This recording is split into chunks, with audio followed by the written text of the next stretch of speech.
చరణ్ గారు చెప్పండి. ఇక్కడ ఏంటంటే ప్రతిదీ భారతీయ జనతా పార్టీ మతం కోణమే వారి ఆలోచన. మేము నమ్మే హిందూయిజం వేరు, వారు హిందుత్వం వేరు. వాళ్ళ హిందుత్వం ఎట్లుందంటే ఇక వాళ్ళ హిందుత్వం ఎంతసేపు రాజకీయం కోసం వాడుకునే ప్రయత్నం వారు చేస్తారు. హిందుత్వం వేరు, హిందూయిజం వేరు. హిందూయిజాన్ని మేము నమ్ముతాం, వాళ్ళు హిందుత్వం నమ్ముతారు. వివేకానందుడు సూక్తులు అయినా కూడా ఏదైనా కూడా నువ్వు ఏదైనా ఇప్పుడు గీతలోని 7వ శ్లోకం తీసుకుంటావా, లేకపోతే వివేకానందుడు లండన్ లో మాట్లాడిన వ్యాఖ్యలు తీసుకుంటారా, ఏది తీసుకున్నా కూడా ఖచ్చితంగా వారు ఆనాడు మాట్లాడిన మాటలు వేరుంటాయి. వీళ్ళేమో ఇప్పుడేమో రాజకీయం కోసం వాడుకునే ప్రయత్నాలు బాగా భారతీయ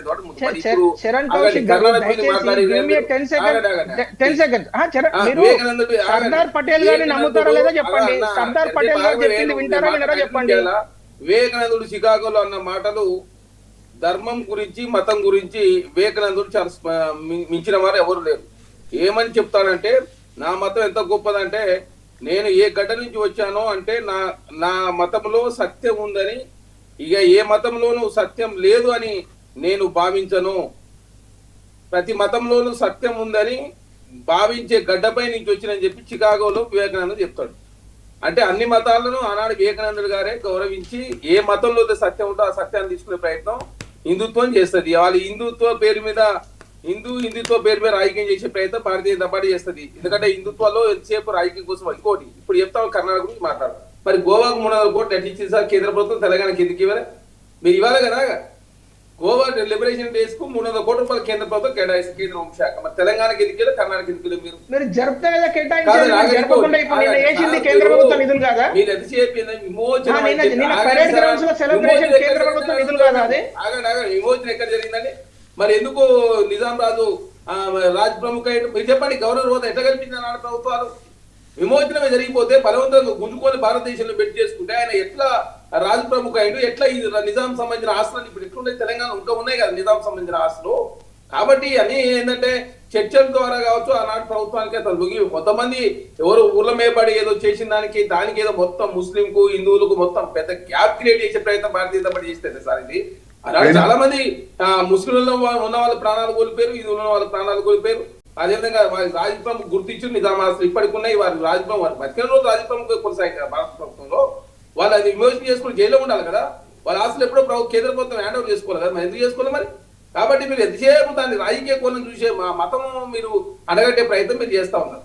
కాబట్టి మేము ఆలోచించే మా భారతదేశంలో సనాతన ధర్మంలో ఉన్నటువంటి మతం హిందూ మతం వేరు, భారతీయ జనతా పార్టీ మతం వేరు. మీరు హిందుత్వం ఎంతసేపు ఓట్లు కావాలి, మీకు ఏదైనా సంఘటన జరుగుతుంది ఓట్ల కోసం మీరు మతం అనే రంగు అడగట్టే ప్రయత్నం చేస్తారు. అదే హిందువులం కాదు చెప్పండి. మరి హిందుత్వం వేరు, హిందూయిజం వేరు కదా. హిందూయిజంలో ఏ మతంలో సత్యం ఉంటే సత్యాన్ని తీసుకునే ప్రయత్నం చేస్తూ అన్ని మతాలను గౌరవించే ఉద్దేశంతో భారతదేశంలో సనాతన ధర్మం చాలా సంవత్సరాల నుంచి ముందుకు పోతా ఉంది. మీరు వచ్చిన తర్వాత భారతీయ జనతా పార్టీ కొత్త శ్లోకాన్ని క్రియేట్ చేసారు, కొత్తగా మతాల మధ్య మతం అని చెప్పేసి పెద్ద ఎత్తున దాన్ని ప్రాపగానే క్రియేట్ చేసి మీరు ఓట్లు ఇంకోటి మీరు అంటా ఉన్నారు. మరి నార్థన్ స్టేట్ పై ఎందుకు బీపు దేవని చెప్తా ఉంది భారతీయ జనతా పార్టీ? మిగతా స్టేట్ లో బీపు ఎందుకు వ్యతిరేకిస్తాం? మీ స్టాండ్ ఒకటే ఉండాలి కదా. అంటే నార్థన్ స్టేట్ లో ఓట్లు కావాలి కాబట్టి బీపు తినండి, ఇక్కడికి వచ్చి బీపుని వ్యతిరేకిస్తారు మీరు. అదేవిధంగా భారతదేశం బీపీ ఎగుమతి 2వ స్థానం ఎట్టుంటుంది సార్? ఆస్ట్రేలియా నెంబర్ 1, భారతదేశం నెంబర్ 2 ఉంటుంది. చెప్పండి మరి ఎట్టుంటుంది? మీరు బీపు వ్యతిరేకం కదా భారతీయ జనతా పార్టీ.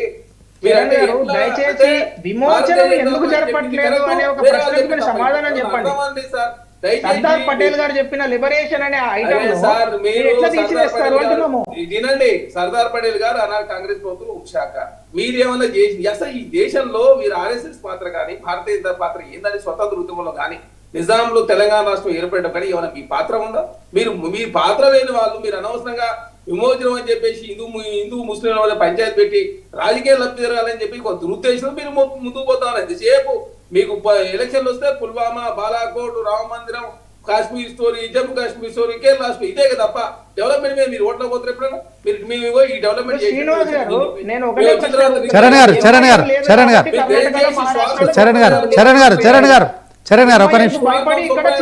ఒక నిమిషం చరణ్ గారు మీరు హిందుత్వాన్ని నమ్మేటోళ్ళు కాబట్టి భారతీయ జనతా పార్టీ ఎంతసేపు ఓట్లు కావాలా, సీట్లు కావాలి కాబట్టి దేశంలో రకరకాల వైషమ్యాలు క్రియేట్ చేసే ప్రయత్నం భారతీయ జనతా పార్టీ చేస్తారు. ఒక నిమిషం ఒక నిమిషం అనిల్ కుమార్ బీఆర్ఎస్ నాయకులు ఉన్నారు, ఆయనతో కూడా మాట్లాడదాం ఒకసారి, ఎందుకంటే చాలాసేపు అయింది. సో అనిల్ గారు. నమస్కారం సార్, ప్యానెల్లో ఉన్న పెద్దలందరికీ కూడా నమస్కారం. ఒక మాట ఒక మాట వాస్తవంగా కూడా మీరు ఒక మాట మీరు ఉద్యమం చేసినప్పుడు సెప్టెంబర్ 17ను అధికారికంగా నిర్వహిస్తామని చెప్పారు. 10 సంవత్సరాల కాలంలో మీరు ఆ పని చేయలేకపోయారు. ఇప్పుడు ప్రతిపక్షంలో ఉన్న సమయంలో మాత్రం జాతీయ సమైక్యత దినమని మీరు దీన్ని సెప్టెంబర్ 17 చూడడం కావచ్చు. తర్వాత మరి నిన్న రేవంత్ రెడ్డి గారు, అంటే రెండో ప్రశ్న మీకు, రేవంత్ రెడ్డి గారు దీంట్లో మాట్లాడుతున్న క్రమంలో, ఇదే ప్రజాపాలన దినోత్సవంలో మాట్లాడుతున్న క్రమంలో గేట్వే ఆఫ్ డ్రగ్స్గా తెలంగాణ మీరు మార్చారు. సో దీంట్లో మరి కేటీఆర్ పేరు వినిపిస్తోంది. సో అదే క్రమంలో ఫామ్ హౌస్లో దాక్కున్నా కానీ లాక్కొచ్చి లోపలేస్తామని చెప్పి తెలంగాణ సీఎం రేవంత్ రెడ్డి గారు చెప్పడం కావచ్చు. ముందుగా ఈ జాతీయ సమైక్యత దినం కావచ్చు, ఆ ఉద్యమం సమయంలో కావచ్చు, ఆ ప్రభుత్వంలో ఉన్న సమయం, ప్రతిపక్షంలో ఎట్లా చూస్తారు? ఉద్యమ కాలంలో మేము తెలంగాణ రాష్ట్రం రాకముందు బీఆర్ఎస్ పార్టీ అయితే అన్ని పార్టీలు కూడా వాస్తవంగా కూడా తెలంగాణ విమోచన దినం అనే మొత్తం అన్ని పార్టీలు, అన్ని వర్ణాలు, సబ్బండ వర్ణాలు ఏకమై ఆ రోజు ఉన్న కాంగ్రెస్ ప్రభుత్వానికి వ్యతిరేకంగా కాంగ్రెస్ ప్రభుత్వం ఇదే ఎక్కడెక్కడైతే అధికారికంగా ఆగస్ట్ 15 మరియు 26 జనవరిని నిర్వహిస్తాయో సేమ్ అదే విధంగా సెప్టెంబర్ 17 కూడా అధికారికంగా నిర్వహించాలని పోరాటం చేసిన పోరాట యోధులలో నేను, ఆ చరిత్ర నాకుంది. అదేవిధంగా అన్ని పార్టీలు, ఆ రోజున్న విద్యార్థి జేఏసీలు అన్ని కూడా కొట్టడం జరిగింది.